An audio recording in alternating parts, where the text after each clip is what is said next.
Hi, I'm Faith Pinot from LA Times Studios in Washington, D.C. Here's some of today's top stories from the Los Angeles Times. Former Vice President Dick Cheney has died at 84 years old. According to his family, he died from complications of pneumonia and heart disease Monday night. Cheney was one of the most powerful and polarizing figures in modern American politics. He served as vice president under George W. Bush, and before that, defense secretary under George H.W. Bush.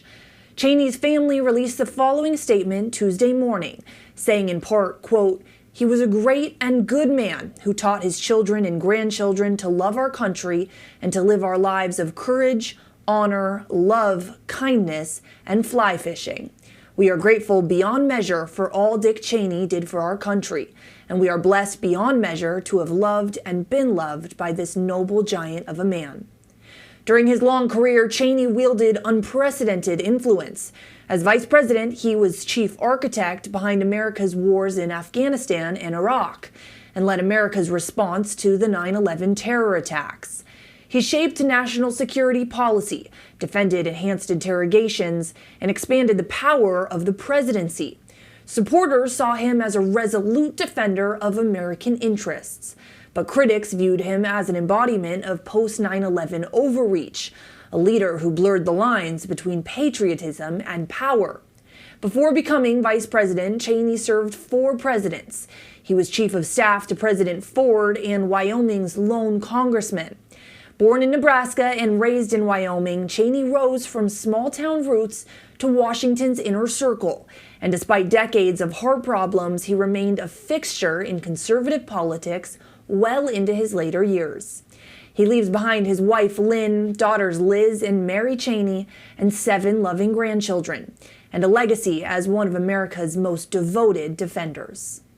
And the Supreme Court is stepping into a major showdown this week, one that could determine how much power a president has when it comes to trade and national security. According to David Savage, the justices will hear the first arguments related to Trump's tariffs on Wednesday. Small business owners sued the administration in the spring, saying the president's import taxes wrecked their bottom line. Since then, lower courts agreed, ruling Trump went too far. Now the justices will weigh whether he had the legal authority to impose those tariffs without Congress. Here's what Trump had to say just last week about the case. I think it's the most important decision, one of the most important decisions in the history of our country. Because without tariffs, without our being able to use tariffs freely, openly, and in every way, we would suffer tremendously from a national security standpoint. At the heart of this case are 3 big conservative principles: originalism, textualism, and what's known as the major questions doctrine. Together, they could decide just how much unilateral power a president can claim. Trump's team argues those tariffs were justified under the International Economic Emergency Powers Act, a 1977 law meant to address national security threats. But critics say that law was never meant to cover tariffs, and that only Congress can impose taxes on Americans. The Supreme Court's decision could not only shape Trump's legacy, it could also redefine the limits of executive power for every future president. The court has until June of 2026 to issue a ruling, though many expect a decision by January of next year. And since July, the University of Southern California has laid off more than 900 employees. But in an effort to erase its ballooning budget deficit, they're scrubbing away campus morale.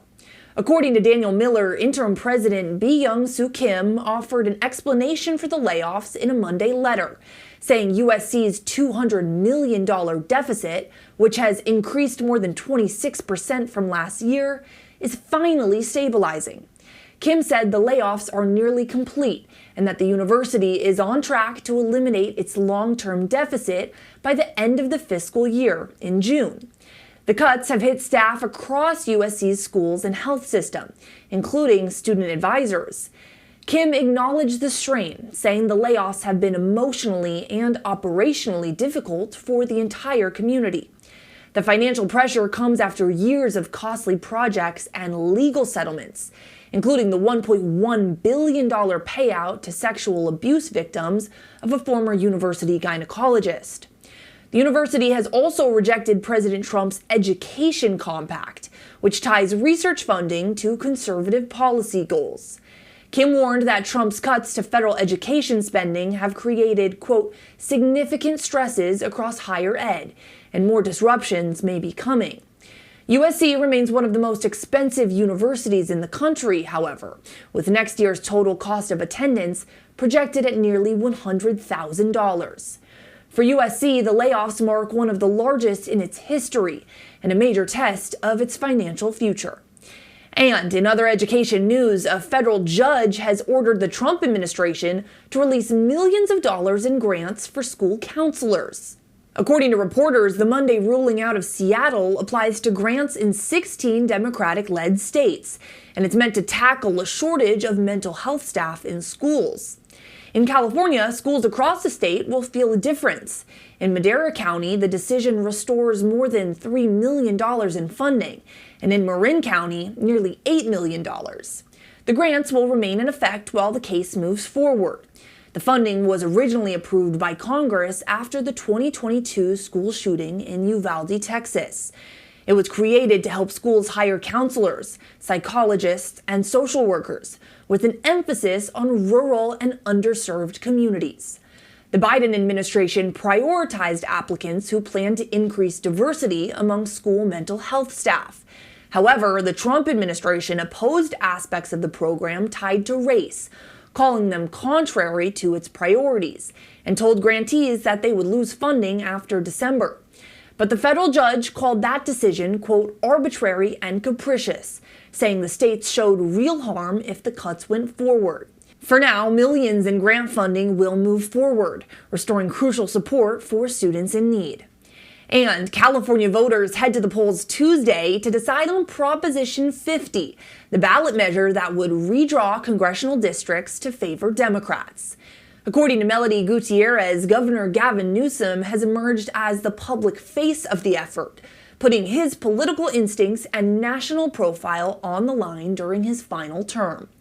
The measure comes as Trump-backed Republicans push for redistricting in other states. First, it was Texas, then Missouri, North Carolina, and others followed suit. We're not just identifying a problem, we're actually trying to solve a problem. And it's a problem of their making. This was not a press conference we intended to have. This is not an action the legislature intended to advance. This is not an election we expected to be holding on November 4th. But they shot the first bullet. They took an action in Texas, and we're responding to it. When Newsom introduced Prop 50 in August, he said Democrats have to, quote, fight fire with fire, even if it temporarily sidelines California's independent redistricting process, which says the state can only redraw maps once every decade. But polling suggests the gamble may be paying off. About 6 in 10 likely voters support the measure. Things. At least California is allowing the people to vote. The other states are just doing it by their Republican-led legislatures, and that's very undemocratic. At least this is a democratic thing. So I'm not generally in favor of it, but I voted in favor of it. Meanwhile, Newsom has leveraged national media appearances and high-profile endorsements from the likes of President Obama and Senator Elizabeth Warren, while Republicans warn that the move undermines the principles of fair map drawing.